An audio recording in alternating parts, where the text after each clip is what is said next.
저 사람 혼자 두지 말아주세요. 사돈이 마지막으로 남긴 말이었어요. 평생 저를 무시하던 사람이었거든요.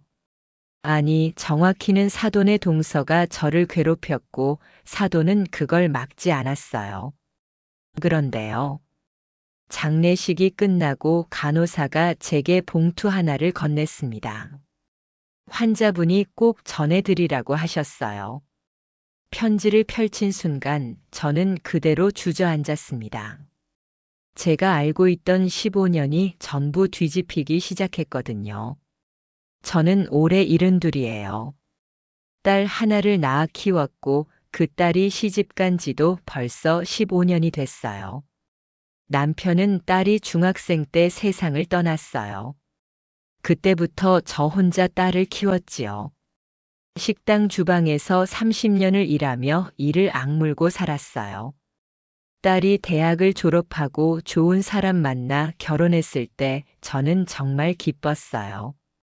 그리고 3년 후 첫 손주가 태어났어요. 그렇게 예쁠 수가 없더라고요. 제 첫 손주였어요. 그렇게 예쁠 수가 없었어요. 손주 100일 때는 조촐하게 집에서만 했어요. 그땐 괜찮았어요. 사돈도 딸의 시어머니도 다들 저를 잘 대해줬거든요. 문제는 손주 첫 돌잔치 때부터였습니다. 돌잔치는 사돈 댁에서 크게 한다고 큰 식당을 대관했어요.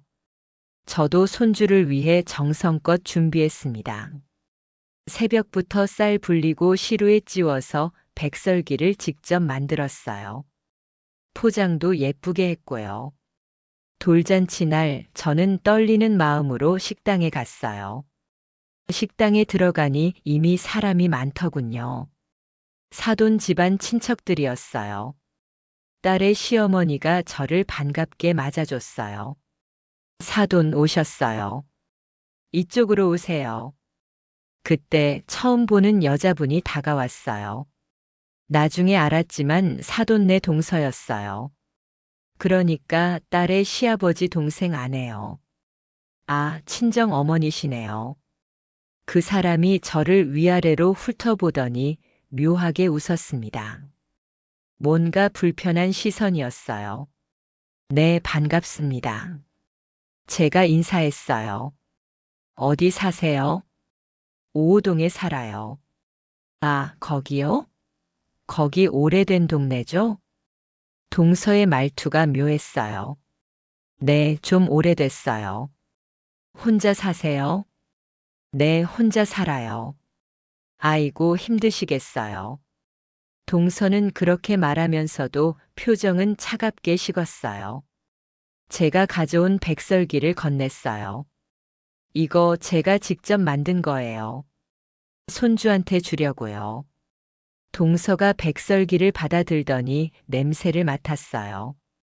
그리고 얼굴을 찌푸렸어요. 아, 직접 만드셨어요? 근데 요즘은 다들 떡집에서 사요. 위생 문제도 있고. 제 얼굴이 화끈거렸어요. 괜찮아요. 깨끗하게 만들었어요. 그래도요. 제가 따로 놔둘게요. 그 말만 남기고 제 떡을 들고 사라졌습니다. 저는 그 자리에 서서 어색하게 웃기만 했어요. 사돈은 그걸 봤을 텐데도 아무 말이 없었어요. 다른 손님들과 인사만 하고 있더군요. 왜 아무 말도 안 하시는 거지? 속으로 생각했어요. 돌잔치가 시작됐어요. 그리고 자리 배치가 시작됐습니다.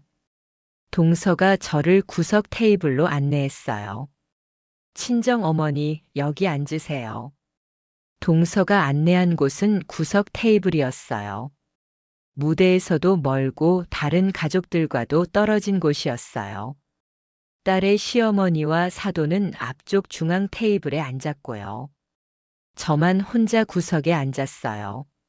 그 같은 테이블에는 잘 모르는 사돈댁 먼 친척들이 앉았어요. 아무도 제게 말을 걸지 않았어요. 저는 혼자 밥을 먹었어요. 돌잡이 순서가 됐어요. 손주가 무대 위에 앉았어요. 앞에는 여러 가지 물건들이 놓였어요. 사회자가 말했어요. 자, 이제 할머니, 할아버지들이 나오셔서 축사를 해주시겠습니다. 딸의 시어머니가 먼저 나가 축사를 했고 사돈도 이어서 했습니다. 저도 축사를 준비했거든요. 며칠 밤을 고민해서 쓴 글이었어요. 그런데 사회자가 말했어요. 자, 이제 돌잡이를 시작하겠습니다. 저 잠깐만요. 제가 손을 들었어요. 저도 축사를 준비했는데요. 사회자가 당황한 표정으로 동서를 쳐다봤어요. 동서가 다가와서 제게 작은 목소리로 말했어요. 어머니, 시간이 없어요. 다음에 하시죠. 사람들 기다리고 있어요. 하지만 다음에 따로 손주한테 해주세요. 네. 동서는 제 말을 끊어버렸어요. 저는 손에 들고 있던 종이를 접었습니다. 손이 떨렸고요. 사람들이 저를 쳐다보는데 그 시선이 참 서늘하더군요. 사돈은 그때도 그냥 앉아만 있었어요. 아무 말도 하지 않았어요. 저는 구석 자리로 돌아왔어요. 눈물이 나더군요. 손주 돌잔치인데 저는 그냥 구경꾼이었어요. 제가 친정 할머니인데도요. 돌잔치가 끝나고 뒷정리할 때 부엌 구석에서 제가 가져온 백설기를 봤습니다. 포장도 뜯지 않은 채로요. 나중에 딸한테 들었어요. 동서가 그 떡을 쓰레기통에 버렸다고요. 위생이 걱정된다면서요. 그날 집에 돌아와서 저는 정말 많이 울었어요. 왜 나만 저렇게 대하는 거지? 왜 사돈은 가만히 있는 거지? 그 뒤로도 비슷한 일이 계속됐습니다. 손주 두 돌 생일 파티 때는 딸네 집에서 조촐하게 했어요. 저는 일찍 가서 음식도 준비하고 집도 정리했습니다. 그런데 사돈댁 식구들도 왔더군요. 분위기가 달라졌어요. 동서가 제가 준비한 음식을 보더니 인상을 찌푸렸어요. 며느라, 이거 전부 직접 했어? 요즘은 다들 케이터링 시키는데. 딸이 난처한 표정으로 말했어요. 저희 친정어머니가 도와주셔요. 그때 동서가 덧붙였죠. 아이고, 친정어머니가 고생하셨네. 근데 괜찮을까요? 아이 먹을 건데. 동서의 말에 저는 할 말을 잃었어요. 제가 30년을 주방에서 일했는데도 제 손을 못 믿는다는 말처럼 들렸어요. 그때 사돈은 아무 말 없이 거실 소파에 앉아서 손주만 보고 있더라고요. 생일 케이크를 자르고 사진을 떼었어요. 자, 할머니, 할아버지들 다 모이세요. 동서가 말했어요. 다들 손주 옆으로 모이는데 저는 뒤로 밀렸어요. 딸의 시어머니, 사돈, 동서, 그리고 저는 뒤에 서 있었어요. 자, 친정 어머니는 조금 뒤로 가주세요. 사람이 많아서요. 동서가 저를 밀어냈어요. 저는 결국 사진 구석에 겨우 얼굴만 나왔어요. 손주 유치원 입학식 때도 마찬가지였어요. 양가 부모님들이 다 참석했는데 동서도 같이 왔습니다. 입학식이 끝나고 식당에서 식사를 한다고 했어요. 동서가 예약한 식당이더군요. 자리에 앉았는데 또 저만 끝자리였어요. 딸의 시어머니와 사돈은 손주 옆에 앉았어요. 저는 손주 얼굴도 제대로 못 봤어요. 식사 중에 손주가 제게 왔어요. 할머니. 손주가 제 무릎에 앉았어요. 저는 너무 좋았습니다. 그런데 손주가 제게 달려오면 동서는 이렇게 말했어요. 민우야, 할머니 힘드시니까 이리 와. 손주는 동서한테 끌려갔어요. 저는 그냥 혼자 밥만 먹었어요. 그렇게 15년이 흘렀습니다. 손주는 벌써 중학생이 됐고요. 저는 그동안 계속 참았어요. 저는 계속 참았어요. 딸이 시댁에서 눈치 볼까 봐요. 그런데 마음속에서는 자꾸만 이런 생각이 들더군요. 사돈은 왜 한 번도 나를 감싸주지 않았을까? 동서가 저러는 걸 보면서도 왜 아무 말도 하지 않았을까? 저는 사돈도 믿을 수 없었어요. 동서가 저를 괴롭히는 걸 알면서도 막지 않는 사람이었으니까요.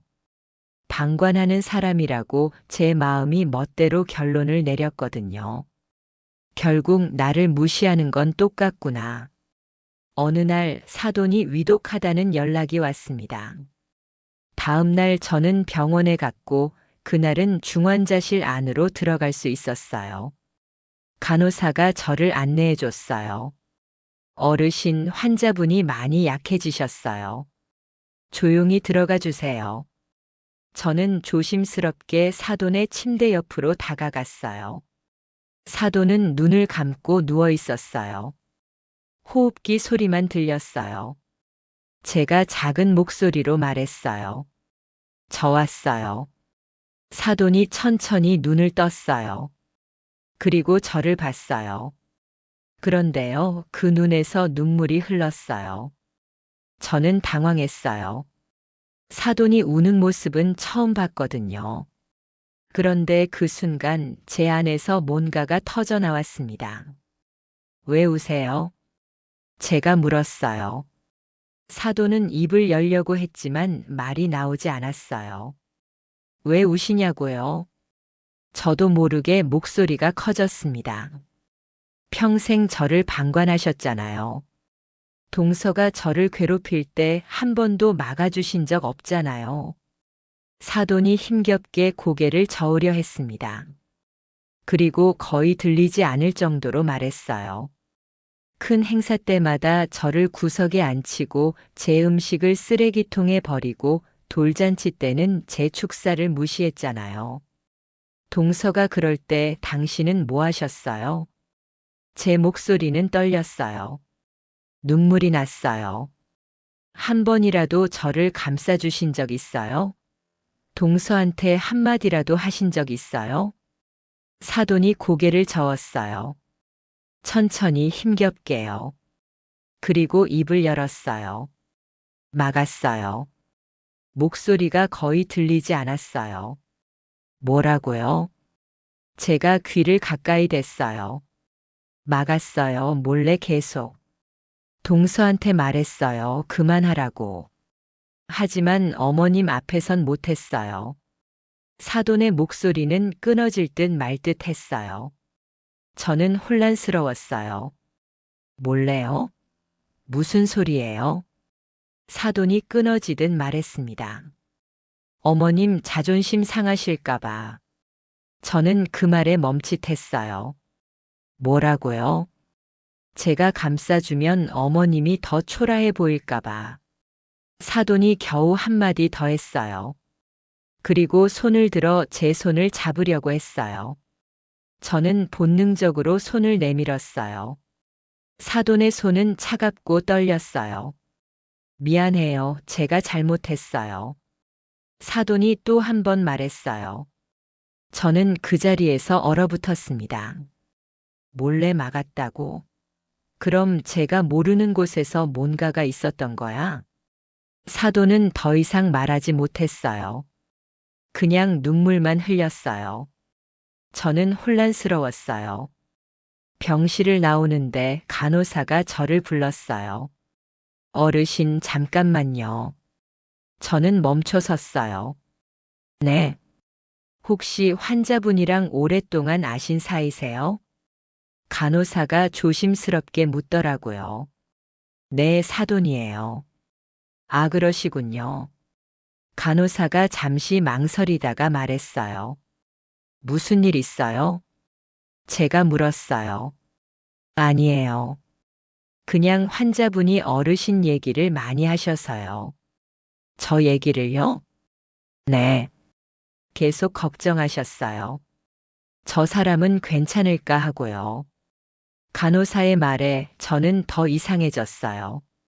사돈이 절 걱정했다니요? 그리고 병원비도요. 병원비요? 네. 환자분이 병원비 걱정을 하시길래 제가 가족분들이 다 처리하고 계신다고 말씀드렸는데 환자분이 계속 저 사람 몫은 없어야 한다고 하시더라고요. 저는 머리가 복잡해졌어요. 왜 사돈이 제 걱정을 하는 거지? 병원 로비에서 딸과 대화를 나눴어요. 예, 잠깐 얘기 좀 할 수 있을까? 딸이 제게 다가왔어요. 네. 저희는 병원 카페에 앉았어요. 딸이 커피를 한 모금 마시더니 한숨을 쉬었어요. 너희 시어머니가 좀 이상해. 제가 조심스럽게 말했어요. 이상하다니요? 나보고 미안하다고 하셨어요. 그리고 동서한테 몰래 뭔가를 말했다고 하셨어요. 딸은 잠시 말이 없었어요. 그러더니 천천히 입을 열었어요. 엄마 사실은요. 네. 어머님이 엄마를 정말 많이 보호하셨어요. 보호? 저는 어리둥절했어요. 네. 동서가 어머님한테 함부로 대할 때마다 어머님이 뒤에서 혼내셨어요. 뭐라고요? 제가 몇 번 봤어요. 명절 끝나고 동서한테 다시는 사돈한테 그러지 말라고 단단히 말씀하시는 거요. 저는 입이 떡 벌어졌어요. 그럼 동서가 알고 있었어요? 네, 알고 있었어요. 그런데도 계속 그랬죠. 어머님이 엄마 앞에서는 말씀을 안 하시니까 동서가 우습게 본 거예요. 왜요? 왜 내 앞에서는 말씀을 안 하시냐? 엄마 자존심 지켜주시려고 어머님이 그러셨어요. 내가 나서서 감싸주면 저 사람이 더 초라해 보일 것 같아서라고요. 저는 말문이 막혔어요. 그리고 또 있어요. 뭐야? 어머님이 15년 동안 어머님 병원비를 대신 내셨어요. 뭐라고? 당뇨 치료비, 허리 수술비 다요. 엄마 몰래. 저는 그 자리에서 눈물이 났어요. 사흘 후 사돈의 상태가 급격히 나빠졌어요. 딸한테서 급한 전화가 왔어요. 엄마, 빨리 와요. 사돈 어머님이 위험하대요. 저는 황급히 병원으로 달려갔어요. 중환자실 앞엔 가족들이 모여 있었고 모두 눈이 빨갰어요. 동서도 울고 있더군요. 저를 보더니 고개를 숙였어요. 의사 선생님이 오늘 밤을 넘기기 힘들 거라고 하셨어요. 딸이 울먹이며 말했어요. 저는 복도 한쪽에 조용히 서 있었어요. 중환자실 문이 조금 열려 있었어요. 그때였어요. 안에서 사돈의 목소리가 들렸어요. 가늘고 떨리는 목소리였지만 분명히 들렸어요. 저 사람 혼자 두지 말거라. 저는 그 자리에 얼어붙었어요. 누구요, 어머니? 딸이 물었어요. 사돈 너희 어머니 저 사람 혼자 두지 마 동서한테 잘 말해주고. 사돈의 목소리는 점점 작아졌어요. 네, 알겠어요. 걱정 마세요. 딸이 대답했어요. 저는 복도 벽에 등을 기댔어요. 다리에 힘이 풀렸거든요. 저 사람이라니 나를 말하는 건가? 동서한테 말해달라고. 머릿속이 하얘졌어요. 그날 밤 사돈은 눈을 감았어요. 그리고 다시는 뜨지 못했어요. 장례식장은 조문객들로 붐볐어요. 사돈 집안은 사람이 많았거든요. 저는 조문객 뒤에 조용히 서 있었어요. 나는 여기서 뭘 하고 있는 걸까? 그런 생각이 들었어요. 사돈과 저는 결국 가까워지지 못했어요. 그 사람이 마지막에 왜 그런 말을 했는지도 몰랐어요. 그때 간호사 한 분이 저를 찾아왔어요. 병원에서 사돈을 담당했던 간호사였어요. 어르신, 이거 드리려고 왔어요. 간호사가 봉투 하나를 건넸어요. 이게 뭐예요? 환자분이 돌아가시기 전에 저한테 부탁하셨어요. 어르신께 꼭 전해달라고요. 저는 봉투를 받았어요. 봉투 겉면에는 제 이름이 적혀 있었어요. 사돈의 글씨였어요. 언제 쓰신 거예요? 입원하시고 일주일쯤 됐을 때예요. 그때는 의식이 좀 괜찮으셨거든요. 간호사는 조용히 돌아갔어요. 저는 봉투를 들고 화장실로 갔어요. 손이 떨렸어요. 도대체 뭐가 적혀 있는 걸까? 편지지 3장이 나왔습니다. 글씨가 떨려 있었어요. 아픈 몸으로 쓴 게 분명했어요. 저는 천천히 글을 읽었습니다. 사돈께 평생 제대로 된 말 한마디 못하고 가게 돼서 정말 미안합니다. 저는 어머님을 한 번도 무시한 적이 없어요. 오히려 존경했습니다. 혼자서 딸을 키우시고 그렇게 훌륭하게 키워오시고 끝까지 버텨내신 모습이 정말 대단하다고 생각했어요. 제 동서가 어머님을 함부로 대할 때마다 저는 막으려고 했습니다. 제가 따로 불러 수없이 말했습니다. 다시는 사돈 어머니께 그러지 말라고요. 다시는 사돈 어머니한테 그러지 마라. 그렇게 함부로 대하면 안 된다고 수없이 말했어요. 하지만 동서는 듣지 않았어요. 제가 어머님 앞에서는 아무 말도 안 하니까 동서가 그걸 우습게 본 거예요. 왜 어머님 앞에서 말하지 않았냐고요? 어머님 자존심 때문이에요. 제가 어머님을 감싸주면 어머님이 더 초라해 보일 것 같았어요. 저 사람은 사돈이 나서서 감싸줘야 하는 불쌍한 사람처럼 보일까봐 두려웠어요. 그래서 뒤에서만 동서를 막았어요. 하지만 그게 잘못이었어요. 어머님은 제가 방관한다고 생각하셨겠지요. 정말 죄송해요. 그리고 15년 동안 어머님의 병원비를 제가 대신 냈어요. 당뇨 치료비, 허리 수술비 모두요. 어머님이 알면 자존심 상하실까봐 비밀로 했어요. 이렇게 편지로밖에 못 말하게 돼서 정말 부끄럽습니다. 부디 건강하세요. 그리고 동서를 용서해 주세요. 그 사람도 이제는 알게 될 거예요.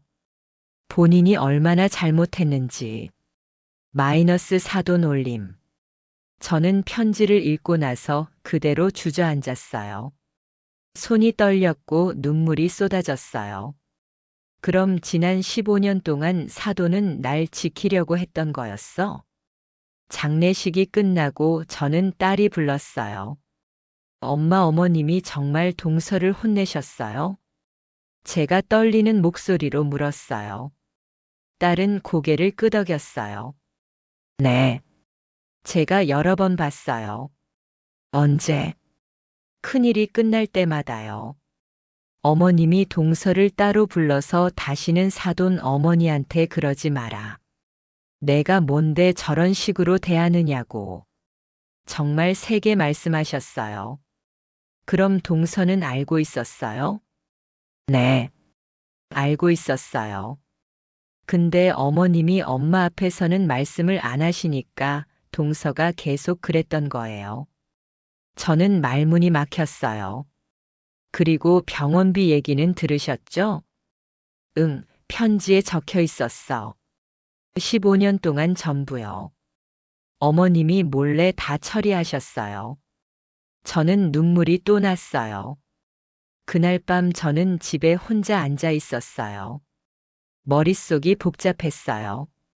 지난 15년이 주마등처럼 스쳐 지나갔어요.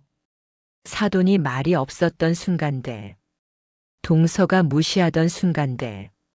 제가 혼자라고 느꼈던 모든 순간들. 이제 와보니 다르게 보이더군요. 사돈은 저를 방관한 게 아니었습니다. 제가 모르는 곳에서 저를 지켜주고 있었어요. 제 자존심을 지켜주겠다고. 자기 입을 닫았던 거예요. 왜 말을 안 했을까? 왜 그냥 참고 살았을까? 그런 생각이 들었어요. 그러다가 문득 깨달았어요.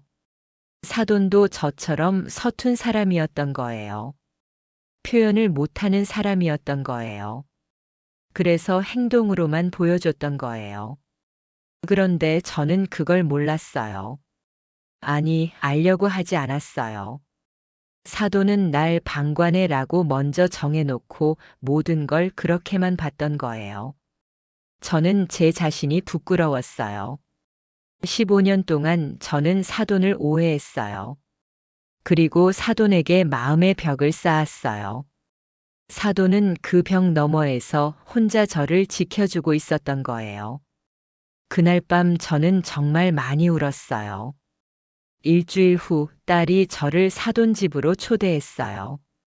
엄마, 어머님이 남기신 물건들을 정리하는데 같이 봐요. 저는 사돈 집에 갔어요. 처음으로 사돈의 방에 들어갔어요. 방은 깔끔했어요. 사돈답게 모든 게 정리돼 있었어요. 딸이 서랍 하나를 열었어요. 엄마, 이것 좀 보세요. 서랍 안에는 영수증들이 가득했어요. 병원 영수증들이었어요. 제 이름이 적힌 영수증들이었어요. 15년치가 다 있었어요. 또 다른 서랍에는 일기장이 있었어요. 딸이 조심스럽게 펼쳤어요. 엄마, 이거. 그 안엔 제 이야기가 빼곡했습니다. 오늘도 동서가 사돈한테 함부로 말했다. 내가 또 혼냈다. 하지만 사돈 앞에서는 말하지 못했다.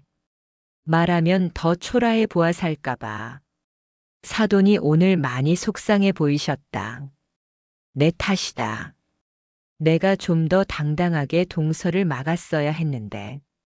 사돈 허리 수술비가 많이 나왔다. 몰래 처리했다. 알면 자존심 상하실 테니까. 일기장을 읽으면서 저는 또 울었어요. 사돈은 평생 저를 걱정했던 거예요. 사돈의 사무제 날이었어요. 장례식장에는 또다시 많은 사람들이 모였어요. 장례식장에는 또 많은 사람이 모였고 저는 습관처럼 구석에 앉아 있었어요. 그때 동서가 친척들 앞에서 말하더군요. 사돈은 정말 조용하신 분이에요. 보면 말씀도 잘 안 하시고. 친척 하나가 맞장구 쳤어요. 그러게요. 좀 어려운 형편이신가 봐요. 동서가 고개를 끄덕였어요. 네, 아마 그러실 거예요. 그래서 저희가 신경을 많이 써드렸죠. 저는 그 말을 듣는 순간 화가 났어요. 신경을 써줬다고. 지금 무슨 소리를 하는 거야? 그때였어요. 딸이 그쪽으로 다가갔어요. 목소리는 조용했지만 단호했어요. 잠깐만요, 여러분. 친척들이 고개를 돌렸어요. 동서도 깜짝 놀란 표정이었어요. 무슨 일이야, 며느라? 동서가 물었어요. 딸은 동서를 똑바로 쳐다봤어요. 당신 지금 뭐라고 했어요? 저희 엄마한테 신경을 써줬다고요? 맞잖아, 그랬잖아요. 내가. 거짓말 그만하세요. 딸의 목소리가 커졌어요. 주변 사람들이 하나둘 귀를 기울이기 시작했어요. 주변 사람들이 하나둘 귀를 기울이기 시작했어요. 당신이 15년 동안 우리 엄마한테 어떻게 했는지 저는 다 알아요. 동서의 얼굴이 굳었어요. 아니, 무슨. 큰 행사 때마다 엄마를 구석에 앉히고 엄마가 준비하신 음식을 쓰레기통에 버리고 돌잔치 때는 저희 엄마 축사를 무시했잖아요. 딸은 목소리는 떨렸지만 멈추지 않았어요. 주변이 조용해졌어요. 모든 사람들이 귀를 기울였어요. 동서는 얼굴이 새하얗게 변했어요. 그건. 그리고 어머님이 당신을 몇 번이나 혼냈는지 알아요? 그럴 때마다 다시는 저희 엄마한테 그러지 말라고 단단히 말씀하셨어요. 친척들이 웅성거리기 시작했어요. 뭐라고? 혼냈다고? 어머님은 15년 동안 저희 엄마의 병원비를 몰래 다 내주셨어요. 당뇨 치료비, 허리 수술비 전부요. 사람들이 숨을 죽였어요. 그리고 당신이 우리 엄마한테 함부로 대할까봐 일부러 엄마를 뒤로 세우신 거예요. 자존심 지켜드리려고요. 동서는 아무 말도 하지 못했어요. 그냥 고개를 숙였어요. 친척들이 시선이 제게로 옮겨왔고 그 눈빛이 완전히 달라져 있었어요. 누군가 제게 다가왔어요. 어르신 정말 죄송합니다. 저희가 전혀 몰랐어요. 다른 친척들도 하나둘 고개를 숙였어요. 어머님 정말 감사드려요. 그동안 고생 많으셨어요. 저는 천천히 자리에서 일어났어요. 그리고 동서를 쳐다봤어요. 동서는 고개를 들지 못하고 있었어요. 저는 조용히 말했어요. 저는 평생 당신이 저를 무시한다고 생각했어요. 동서가 고개를 들었어요. 눈에 눈물이 가득했어요. 하지만 사도는 달랐어요. 그분은 저를 지켜주려고 했어요. 당신 몰래요. 제 목소리는 떨렸지만 멈추지 않았어요. 사돈이 마지막으로 하신 말이 뭔지 아세요? 동서가 고개를 저었어요. 저 사람 혼자 두지 말아주세요 였어요. 본인이 아니라 저를 걱정하신 거예요. 동서의 눈에서 눈물이 흘렀어요. 정말 죄송합니다. 동서가 무릎을 꿇었어요. 제 앞에서요. 제가 잘못했어요. 정말 잘못했어요. 동서는 울면서 계속 사과했어요. 저는 그 모습을 보면서 복잡한 마음이 들었어요. 화도 났지만 한편으로는 안쓰럽기도 했어요. 일어나세요. 제가 조용히 말했어요. 사돈이 당신을 용서해 달라고 하셨어요. 저도 놓아볼게요. 동서는 울면서 고개를 숙였어요.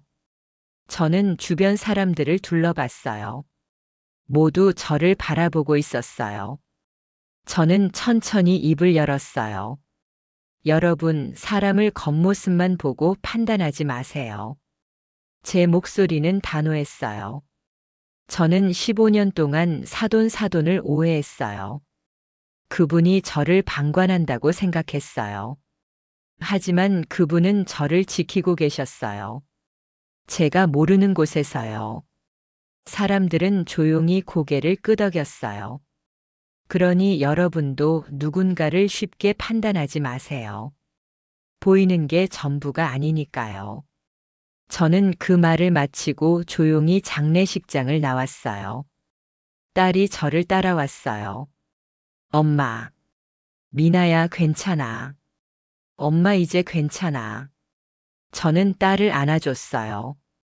그날 저녁 저는 혼자 사돈의 편지를 다시 읽었어요. 그리고 작은 목소리로 말했어요. 사돈 정말 고마웠어요. 그리고 미안했어요. 창밖으로 달빛이 들어왔어요. 저는 그 빛을 보면서 조용히 눈을 감았어요. 사돈의 얼굴이 떠올랐어요. 무표정하게만 보였던 그 얼굴이 이제는 따뜻하게 느껴졌어요. 사람은 누구나 서툴러요. 사랑을 표현하는 것도 마음을 전하는 것도요. 하지만 중요한 건 결국 알게 되는 거예요. 저는 이제 알았어요. 사돈이 저를 얼마나 아꼈는지, 그리고 그걸 끝까지 지켜냈는지. 저는 다시 편지를 접었어요. 평생 간직할 거예요. 그리고 다짐했어요. 앞으로는 사람들을 쉽게 판단하지 않겠다고. 누구나 자기만의 방식으로 사랑한다는 걸 잊지 않겠다고. 저는 창밖을 바라봤어요. 밤하늘에 별이 반짝였어요. 사돈, 편히 쉬세요. 저도 이제 당당하게 살게요. 저는 작은 목소리로 말했어요. 마음이 정말 가벼워졌어요. 15년 동안 쌓인 오해가 풀렸으니까요. 그리고 제가 당당하게 말할 수 있었으니까요. 사돈의 진심을요. 그 서툴지만 따뜻했던 마음을요. 저는 그날 밤 정말 편안하게 잠들었어요. 고마웠어요. 정말로. 그 말이 제 마음속 깊은 곳에서 울려 퍼졌어요. 여러분도 혹시 오해하고 계신 분이 있으신가요? 말하지 못한 채 마음에만 담아두신 일이 있으신가요? 댓글로 여러분의 이야기를 들려주세요. 오늘 사연이 마음에 와닿으셨다면 좋아요 부탁드리고요. 구독과 알림 설정까지 해주시면 정말 큰 힘이 됩니다. 감사합니다.